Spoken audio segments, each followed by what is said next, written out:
Good evening everyone, and thank you so much for being here tonight to share with us this new adventure of Lieutenant Columbo. Your loyalty touches us deeply, and we hope this story will accompany you toward a peaceful and restful sleep. Before we begin, don't forget to subscribe to our channel so you never miss any of our stories, and leave us a little like to encourage us to keep doing this work that we love so much. Your comments are also very precious to us. Tell us what you think of this investigation, and above all, share your ideas with us. Which detective would you like to see again? Which character fascinates you? Your suggestions inspire us. Now, make yourself comfortable, close your eyes if you wish, and let yourself be carried away by this new investigation where Columbo will discover that a quiet partner can hide the most dangerous secrets. The California sun on this Tuesday afternoon in September cast long golden shadows on the glass towers of Century City's business district. On the third floor of one of these elegant buildings, in the luxurious offices of the law firm Hartwell and Associates, there reigned an atmosphere of quiet prosperity. The dark wood-paneled walls, the thick Persian carpets, and the bookshelves filled with leather-bound legal volumes testified to the success of a firm established for 40 years.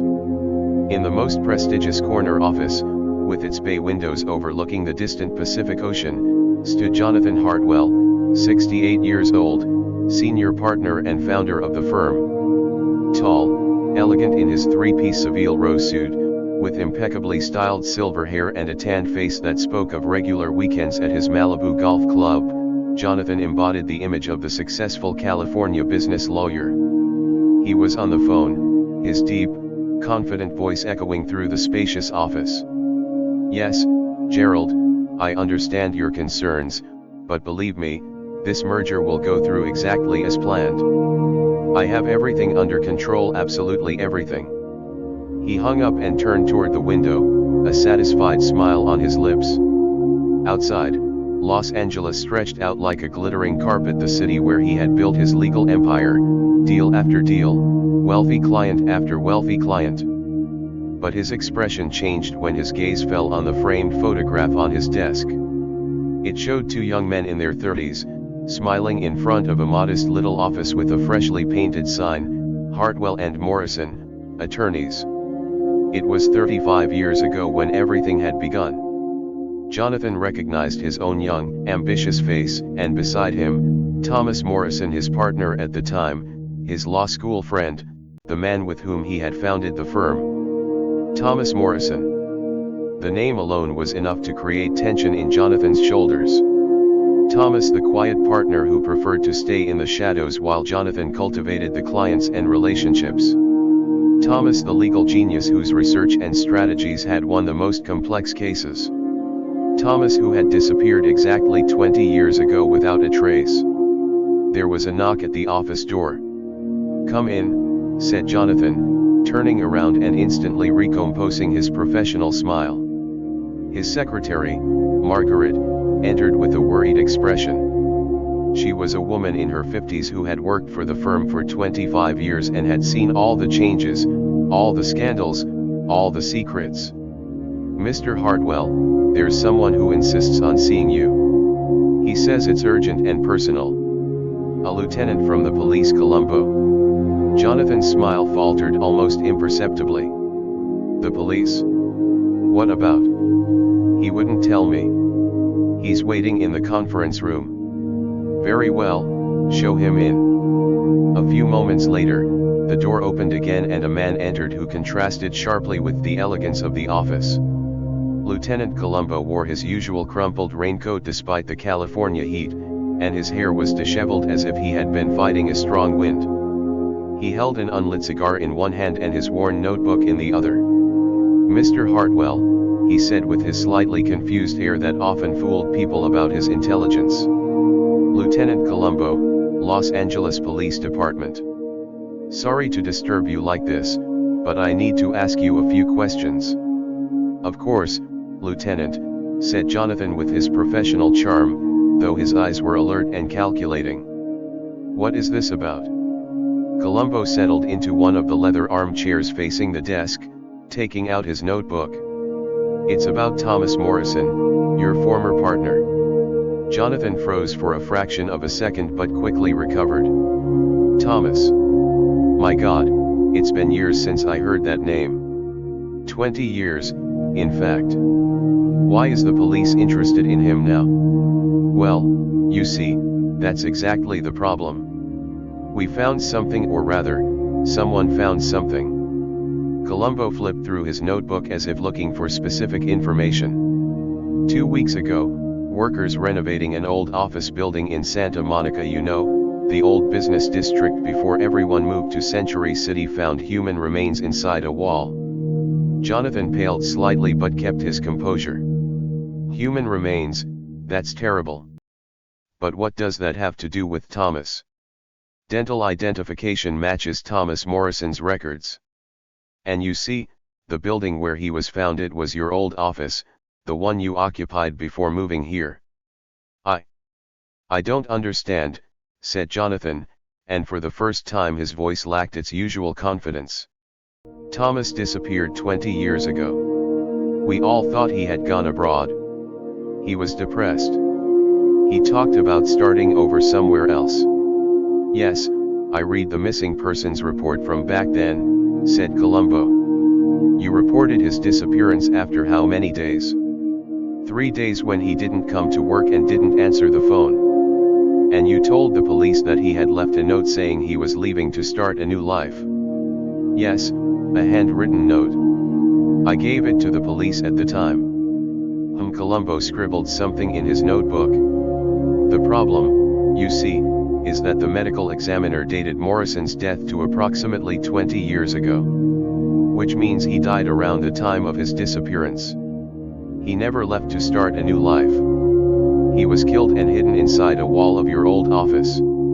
Jonathan stood up abruptly and walked to the window. This is horrible. Poor Thomas. Who could have done such a thing? That's exactly what I'm wondering, said Columbo, also standing up. Mr. Hartwell, where were you the weekend Thomas disappeared? It was a Labor Day weekend, if I remember the report correctly. 20 years ago. How do you expect me to remember? I was probably at home or maybe at my golf club. It's so long ago. Of course. But you understand, I have to ask the question because, you see, something bothers me about this case. What? Well, to hide a body inside a wall, you need time, tools, and especially access to the building. Your office was on the 4th floor of that building. There was a night guard. How could someone have entered, killed Morrison, and then walled him up without being seen? I have no idea, Lieutenant. Unless, continued Columbo, as if thinking out loud, unless it was someone who had legitimate access to the office, someone who worked there, someone like a partner. The silence that followed was tense. Jonathan turned slowly, staring at Columbo with cold eyes. Lieutenant, if you're insinuating that I could have had anything to do with Thomas's death, you are completely mistaken. Thomas was my friend, my partner. We built this firm together. Oh, I'm not insinuating anything, said Columbo with his innocent smile. I'm just asking questions. It's my job. You understand? A body found after 20 years. A quiet partner who never left. And questions beginning to dismantle a carefully constructed lie. Columbo felt there was much more to discover about Thomas Morrison's disappearance. After Lieutenant Columbo left, Jonathan Hartwell remained motionless for a long time in front of his window, staring at the city without really seeing it. His hands trembled slightly. A detail he would have been horrified to know that Columbo had noticed before leaving. 20 years. 20 years during which he had believed the secret was buried forever, literally buried. And now, because of stupid renovation work, everything was coming back to the surface.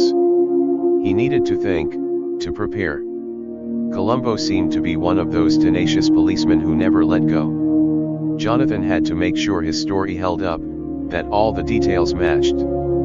He sat down at his desk and opened the bottom drawer, taking out an old file he had kept for 2 decades. Inside were newspaper clippings about Thomas Morrison's disappearance, copies of the police report, and the farewell note Thomas was supposed to have left. Jonathan reread it, admiring his own work. The handwriting perfectly imitated Thomas's. He had practiced for weeks before creating that final note. I can no longer continue like this. I need to start over somewhere else, far from everything. Don't look for me. Thomas. Short, ambiguous, and vague enough that no one would ask too many questions. At the time, the police had accepted this explanation without digging too deep. After all, people disappeared voluntarily quite often, especially when they were going through difficult times. And Thomas was indeed going through difficult times. Jonathan had made sure of that. The phone rang, pulling him from his thoughts. It was Gerald Thornton, one of his biggest clients, for whom he was currently orchestrating a multi-hundred-million-dollar corporate merger. Jonathan, I heard the police were in your offices. Is there a problem? Jonathan felt panic rising. News traveled fast in Los Angeles business circles. Nothing at all, Gerald. An old case resurfacing, nothing that concerns the firm or our clients. Everything is under control. I hope so. This merger is crucial for me and I cannot afford the slightest scandal associated with my lawyers. I assure you, there will be no scandal. Trust me. After hanging up, Jonathan realized he had to act quickly. If his clients started having doubts, if they started asking questions, his entire empire could collapse. Meanwhile, Columbo was in his old Peugeot 403, driving towards Santa Monica to visit the old office building where the body had been discovered. He liked to see crime scenes for himself, even 20 years later. The building was under renovation, surrounded by scaffolding and protective tarps. Columbo parked badly as usual and entered, showing his badge to the contractor. "You're the cop handling the body in the wall?" asked the contractor, a burly man in his 50s. "That was something, I tell you. My guys had the fright of their lives when they broke through that wall and saw the skeleton. Can I see where it was?" The contractor led him to the 4th floor, to what had once been a lawyer's office and was now an empty space under demolition. He pointed to a partially destroyed wall. It was there. The body was standing inside the wall, wedged between the studs. Whoever put it there knew what they were doing. They removed enough plaster, placed the body, then rebuilt the wall. It must have taken hours. Columbo examined the wall carefully, touching the plaster and looking at the structure. Whose office was this exactly? According to the old plans we have, it belonged to a certain Thomas Morrison. Ironic, isn't it? He was buried in his own office. Very ironic, murmured Columbo. He turned slowly, observing the room. Were there other offices on this floor? Yes, 2 others. One for a Jonathan Hartwell and one for a secretary. So 3 people worked here. Apparently it was a small firm at the time, Hartwell and Morrison. Columbo nodded, taking notes. Tell me, to wall someone up like that, what tools would you need? Hammer, nails, drywall, joint compound, trowel, level. Nothing very sophisticated. Anyone with basic construction skills could do it. And how long would it take for an amateur? Maybe 3 or 4 hours for someone who knows what they're doing. 2 hours tops. And the noise? Oh yes, impossible to do it silently. But if it was a weekend with the building empty, no one would hear. Columbo thanked the contractor and went downstairs. In the lobby, he found the building manager's office and introduced himself. Lieutenant Columbo. I'm investigating the body found on the 4th floor. Do you have records of the tenants from 20 years ago? The manager, a woman in her 60s, searched through her files. Yes, here it is. Hartwell and Morrison occupied Suite 404 from 1985. Their lease was terminated in September, shortly after Morrison's disappearance. Who terminated the lease? Jonathan Hartwell. He said that without his partner, he could no longer keep the firm in that location. He moved to Century City shortly afterward. I see. And the night guard, do you have records of who was on duty that weekend? She searched further. The night guard at the time was Marcus Chen, but I'm afraid he passed away 5 years ago. Too bad. Would he have kept records of who entered and left the building? Normally yes, but those records would only have been kept for a few years before being destroyed. Sorry. Columbo thanked her and left the building. In his car, he sat for a moment, thinking. All the witnesses were either dead or untraceable. All the evidence had been destroyed by time. Only one living witness remained of what had happened that weekend: Jonathan Hartwell himself. The next morning, Columbo returned to the law firm, this time unannounced. Margaret, the secretary, seemed surprised to see him. Lieutenant Columbo, Mr. Hartwell hasn't arrived yet. He had a business breakfast. Oh, that's all right. Actually, it's you I wanted to see. How long have you worked here? 25 years. So you were here when Thomas Morrison disappeared? Margaret hesitated, looking around nervously. Yes, I was here. Can we speak privately? Maybe in the conference room? Once settled in the conference room, Columbo took out his notebook. Margaret, may I call you Margaret?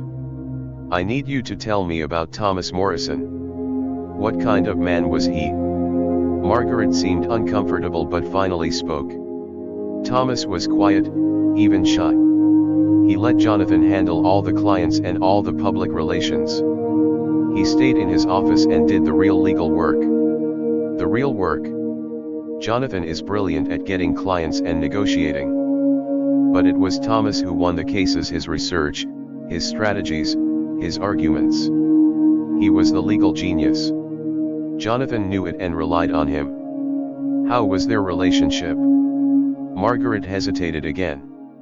At first, they were very close, like brothers. But in the last few years before Thomas disappeared, things had changed. Changed how?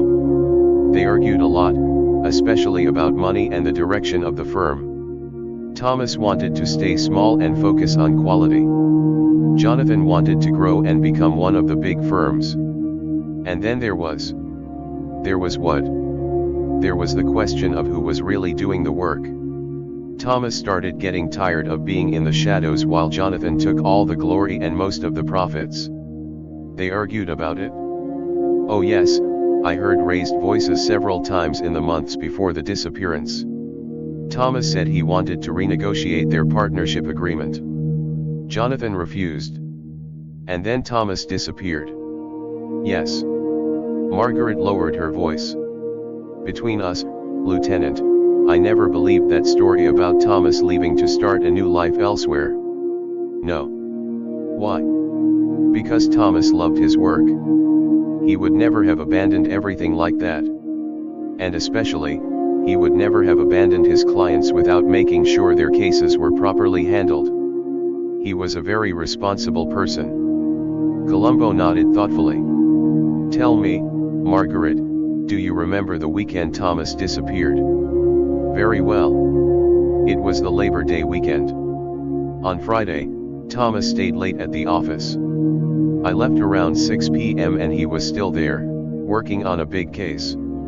Jonathan was there too. No, Jonathan had already left for the weekend, or at least, that's what I thought.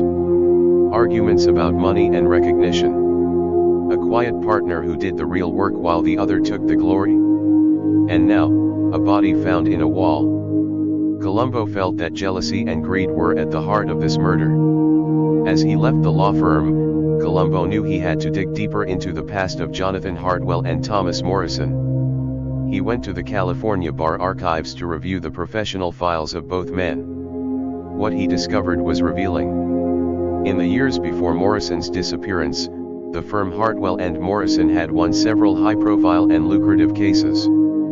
But upon closer examination of the documents, Columbo noticed that all the brilliant legal memos, all the winning strategies bore Thomas Morrison's signature. Jonathan Hartwell mainly appeared in notes about negotiations and client relations.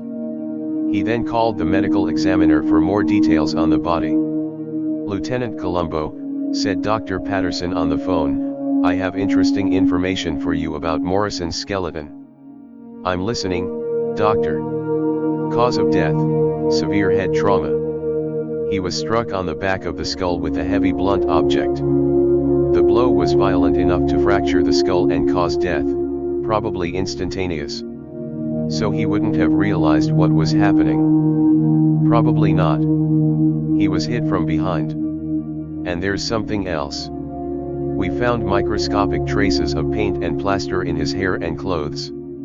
Analysis suggests these materials match the type of paint and plaster used in office renovations in the early 2000s.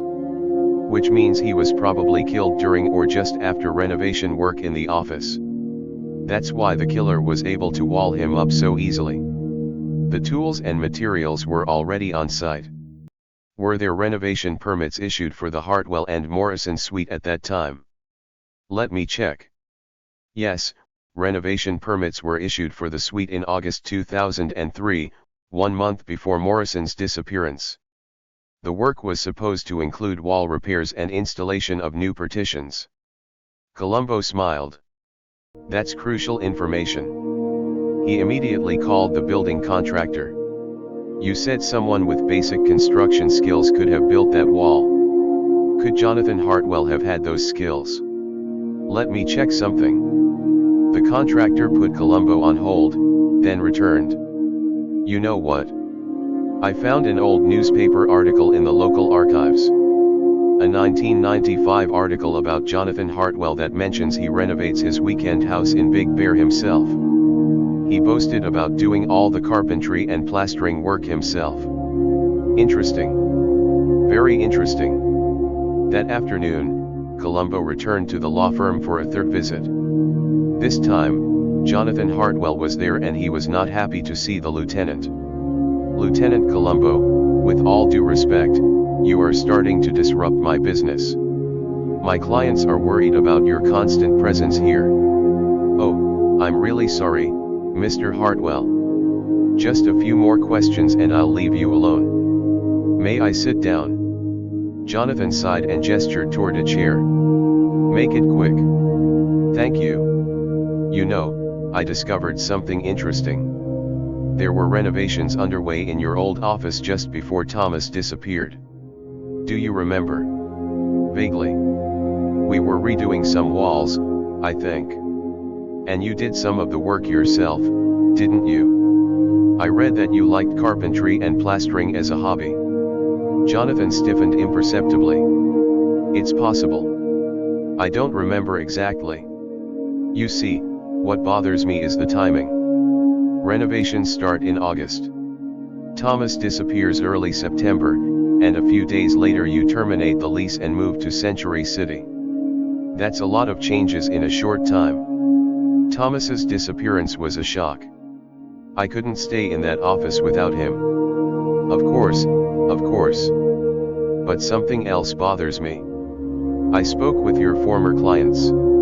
Several of them told me that after Thomas disappeared, the quality of the legal work, how shall I say, declined. You lost some important cases in the years that followed. Losing such a talented partner as Thomas was difficult. Yes, but here's what's interesting. After a few years, your win rate went back up. You hired new junior associates, young, brilliant lawyers to do the research and strategy work. Exactly the kind of work Thomas used to do. It's almost as if you replaced Thomas with several cheaper people." Jonathan stood up abruptly. "Lieutenant, where exactly are you going with this?" "Nowhere in particular. I'm just thinking out loud, you know how I am." Columbo also stood up, adjusting his raincoat. "Oh, just one last thing before I go." "What?" "The farewell note that Thomas supposedly left, where exactly did you find it?" "On his desk Monday morning after the long weekend." And you were the first one in the office that morning. Yes, I always arrive early. And you didn't find it strange that he left a note on his desk instead of sending it to your home or handing it to you in person? I didn't really think about it at the time. I was too upset. Of course, that's understandable. Columbo headed toward the door, then turned back. You know what bothers me most about that note? No. It's too vague, too short. When people really leave to start a new life, they usually explain why. They give reasons. But this note, it's almost as if someone who didn't really know Thomas was trying to imitate what he might say. Jonathan's face had turned pale. What are you suggesting? Nothing at all. It's just an observation. Have a good day, Mr. Hartwell. That evening, Jonathan Hartwell stayed late in his office, gripped by panic. Columbo was getting too close to the truth. He had to do something, to divert suspicion. He took out his phone and dialed a number he hadn't used in years. "It's me," he said when someone answered. "We have a problem. The police are digging too close to the Morrison case. I need you to do me a favor." The next day, Columbo received a call from a lawyer named Richard Foster who claimed to have information about the Morrison case. They arranged to meet at a downtown cafe. Foster was a nervous man in his 40s who kept looking around as if afraid of being followed. "Lieutenant Columbo, what I'm about to tell you could cause me problems, but my conscience won't let me stay silent any longer. Jonathan Hartwell contacted me a few years ago when I was going through a difficult financial period. He offered me money in exchange for false testimony." "False testimony about what?" "He wanted me to say, if anyone ever asked, that I had seen Thomas Morrison at Lax Airport on the day of his disappearance buying a ticket to South America. He gave me $5,000 in cash." "And you accepted?" "At the time, yes, I needed the money. But no one ever questioned me, so I never had to lie. Until now. Yesterday, Hartwell called me and told me you were investigating the case. He wanted me to come see you and tell you this airport story. But I decided to tell you the truth instead. Because now I know Thomas Morrison was murdered. I can't help cover up a murder, even for money." Columbo nodded with satisfaction. "Thank you, Mr. Foster. You did the right thing. I'll need you to sign an official statement." Jonathan Hartwell was desperately trying to create false alibis and divert suspicion. But every attempt at manipulation only confirmed to Columbo that he was on the right track. The net was tightening. With Richard Foster's testimony in hand, Columbo knew he was getting closer to the truth, but he still needed more solid proof. He returned to the bar archives and asked to see all the case files that Hartwell and Morrison had handled in the months before Thomas's disappearance. What he discovered was fascinating. In August 2003, just before the disappearance, the firm was working on an extremely lucrative case, the defense of a large pharmaceutical company accused of negligence. The potential fees ran into millions of dollars, and it was Thomas Morrison who was leading the entire legal strategy. Columbo also found something interesting in the case notes. An internal memo from Thomas to Jonathan dated August 20, 2003, 2 weeks before his disappearance. The memo said, "Jonathan, we need to talk seriously about our partnership. I can no longer accept doing the work for 40% of the profits. Either we revise our agreement, or I leave and take my clients with me." This is not a threat, it's a statement. Thomas. There it was, the motive. Thomas was threatening to leave and take the clients, especially the big lucrative case, with him. For Jonathan, who had grown accustomed to success and luxury, this was unacceptable. Columbo called the assistant district attorney, Sarah Chen, with whom he had worked on several cases. "Sarah, I need a search warrant for Jonathan Hartwell's home. I believe he has kept evidence linking him to Thomas Morrison's murder." "What evidence?" "Construction tools, perhaps clothes with traces of plaster or blood."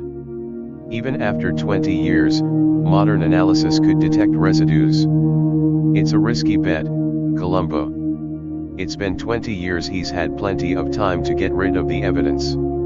Yes, but I have a feeling. People who commit the perfect crime tend to be arrogant. They keep souvenirs, trophies. And Hartwell has a weekend house in Big Bear that he never sold. I think there's something there. The warrant was obtained, and 2 days later Columbo and a team of crime scene technicians went to Hartwell's weekend house in the Big Bear Mountains. The house was a rustic but elegant construction nestled among the pines with a spectacular view of the lake. Hartwell was not present. He had been informed of the warrant and had protested vigorously through his lawyer, but could not stop it. Columbo started in the garage, where he found construction tools, several decades old hammers, trowels, saws, all the tools needed to build a wall. The technicians took samples for analysis.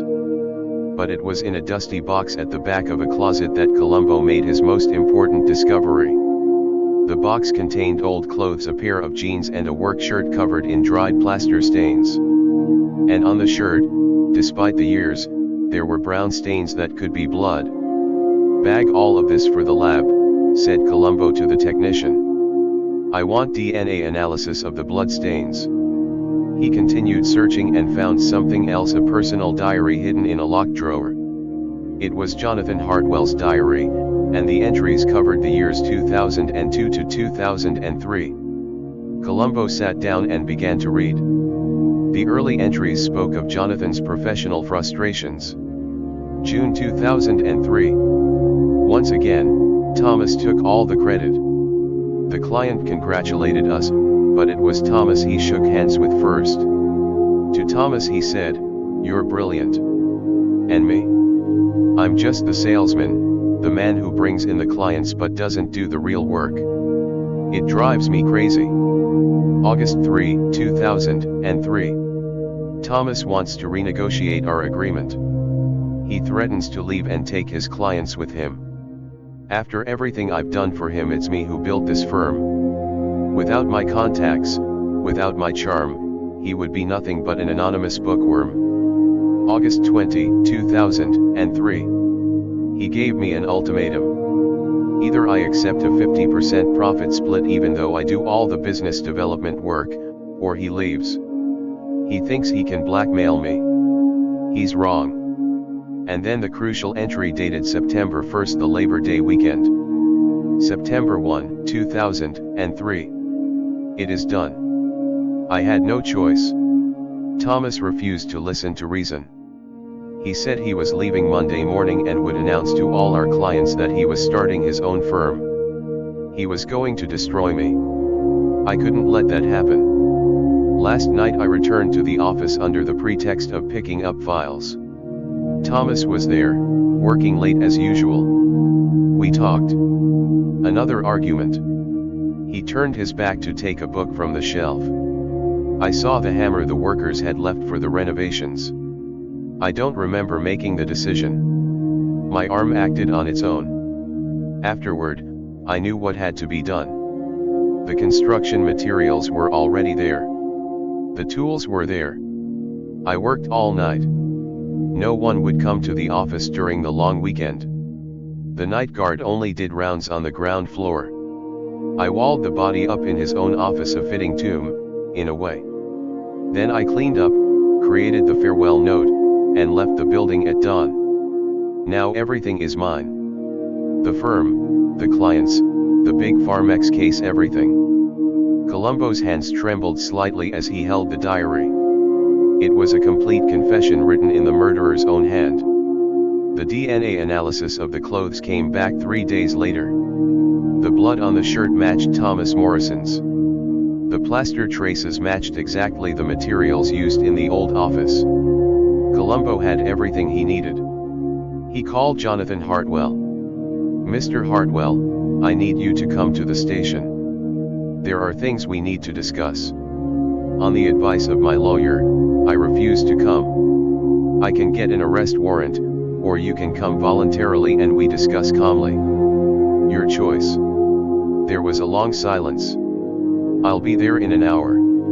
When Jonathan Hartwell arrived at the station accompanied by his lawyer, he looked like a man who knew his life was about to collapse. Columbo led him into an interrogation room and spread the evidence on the table: photos of the diary, DNA analysis results, Richard Foster's testimony.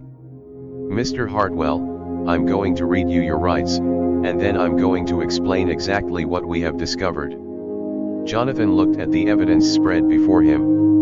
His lawyer whispered something in his ear, but Jonathan shook his head. "No," he said in a tired voice. "No, it's over. I can't keep living with this anymore." His lawyer protested, but Jonathan ignored him. "You found everything, didn't you, Lieutenant? The diary, the clothes, everything?" "Yes, sir. I was stupid to keep those things, but I suppose part of me wanted to be discovered." Carrying the secret for 20 years, he shook his head. "You can't imagine the weight." The confession was about to come. In the interrogation room, Jonathan Hartwell began to tell the whole story, ignoring his lawyer's vehement protests. "Thomas was my best friend," he began, his voice broken by emotion. "We founded this firm together with dreams and ambition. But over the years, our visions diverged. Thomas wanted to stay small and focus on legal excellence. I wanted more. I wanted success, money, recognition. And Thomas became an obstacle to that vision." "Thomas was in your way?" asked Columbo gently. "Not at first, but he became more and more frustrated. He said I was reaping all the benefits of his work. He was right, you know. It was Thomas who was the real genius. I was just good at smiling and shaking hands. So when he threatened to leave, I panicked. The Farmex case was the biggest case of our careers, millions of dollars at stake. Thomas had developed a brilliant strategy that was going to win the case. If he left and took that case with him, I was finished. All my dreams of greatness would collapse. So you decided to kill him." Jonathan remained silent for a long moment. "I don't know if I really decided. It was as if my body acted without my mind being able to stop it. That evening at the office when he told me he was leaving for good, that nothing could make him change his mind. I saw the hammer and the next second he was dead. And then you spent the night hiding the body." "Yes. I was in shock, but part of me was strangely calm and calculating. I knew exactly what to do. The construction materials were there. I had the skills. I worked methodically, making sure everything was perfect. By sunrise, it was as if Thomas had never existed. Except he did exist. And you spent 20 years living with his ghost."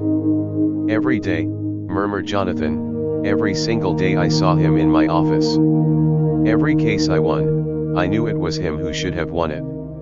Every time someone congratulated me, I knew the congratulations should have gone to him. I built my empire on the back of a corpse and it ate me alive from the inside. Why keep the diary? The clothes? It was almost as if I wanted to be caught. The diary was my way of confessing when I couldn't confess to anyone else. And the clothes? I don't know why I kept them. A morbid souvenir, proof of what I was capable of. What happened to the Farmex case? I won it. Using exactly the strategy Thomas had developed. It brought me millions in fees.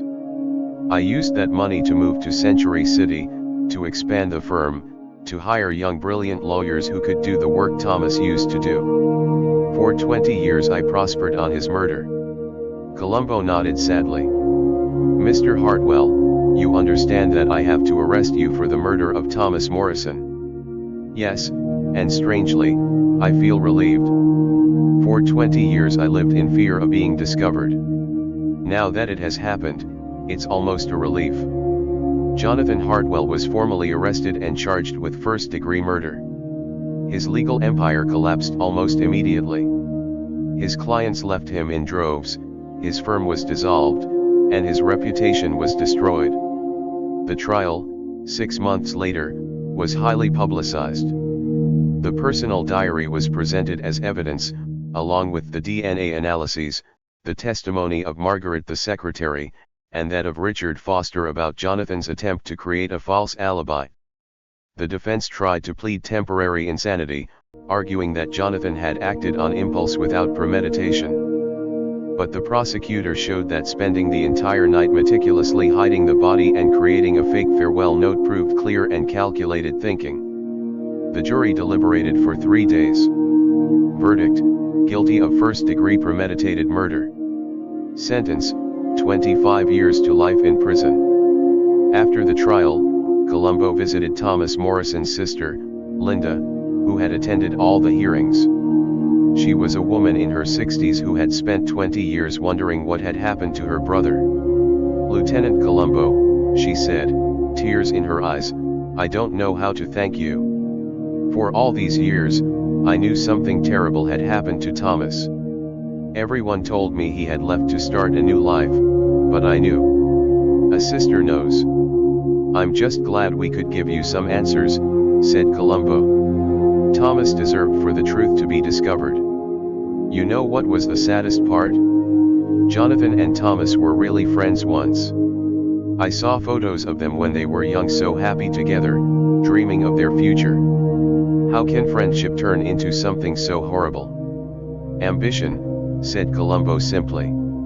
"Ambition and the fear of losing what one thinks one deserves." Jonathan saw Thomas as an obstacle to his dreams instead of seeing the friend who had helped him achieve those dreams. It's a tragedy of greed. At least now I can finally mourn properly. I'm going to bury Thomas properly, with a headstone that bears his real name and the correct dates. A few weeks after the trial, Columbo received a letter from Jonathan Hartwell from prison. It said, "Lieutenant Columbo, I wanted to write to you to say thank you. I know that may sound strange, thanking the man who put you in prison, but I am sincere. For 20 years I lived in a hell of my own creation. Every day was a lie. Every success was tainted by guilt. Every night I saw Thomas in my dreams, looking at me with sadness. Now, finally, I can stop lying. The physical prison I am in now is a paradise compared to the mental prison where I lived for 2 decades. In a way, you have freed me. If I could go back and change that September evening, I would do it in an instant. But I cannot. All I can do now is accept my punishment and hope that somehow, in some way, Thomas will forgive me. Thank you for being tenacious, for not letting go. Thank you for giving justice to Thomas and peace to his sister. With respect, Jonathan Hartwell." Columbo carefully folded the letter and placed it in his desk. He didn't quite know what to think of these thanks coming from a murderer, but in a way he understood. Living with such a secret for 20 years must have been an infernal torment. That evening, as he drove home in his old Peugeot, Columbo thought about the case. A quiet partner who did the real work while his partner took the glory. A brutal murder hidden behind a wall for 20 years. And justice, though late, had finally been served. "You know," he said to his wife that evening over dinner, "this case taught me something about ambition. It's a good thing to want to succeed, to want to be recognized for your work. But when ambition becomes more important than people, when it becomes more important than friendship or basic human decency, that's when things go wrong." His wife nodded. Thomas Morrison deserved better than that. Yes, he did. But at least now his name is cleared. People know he was the genius behind the firm's success. And he finally has a grave with his name on it where his sister can visit him. And Jonathan Hartwell, he will serve his sentence 25 years to life. He will have time to reflect on his choices, on what he lost when he picked up that hammer. Sometimes I think that's the worst punishment, having the time to truly understand what you have done, what you have destroyed. The disappearance of the quiet partner had finally been solved, but the lessons of this case about ambition, greed, and the terrible price of envy would stay with Columbo long after the file was closed. And that, dear listeners, is how this story ends. A quiet partner who disappeared for 20 years. An empire built on murder. And justice patiently served thanks to the tenacity of Lieutenant Columbo. I hope this investigation captivated you and will accompany you toward a peaceful sleep. If you enjoyed this adventure with Lieutenant Columbo, we would be delighted if you let us know in the comments. Tell us what you thought of this story. And if you wish to help us continue creating these beautiful stories for you, you can support us via YouTube Super Thanks. There is no obligation and no required amount, just give whatever your heart dictates if you have the means and the desire. But even if you cannot or do not wish to contribute financially, your presence here tonight, your attentive listening, and the like you might leave on this video are already priceless gifts to us. Thank you so much for being here. Good night, everyone. Sleep well, dream peacefully, and remember, ambition without conscience always leads to destruction. See you very soon for a new story.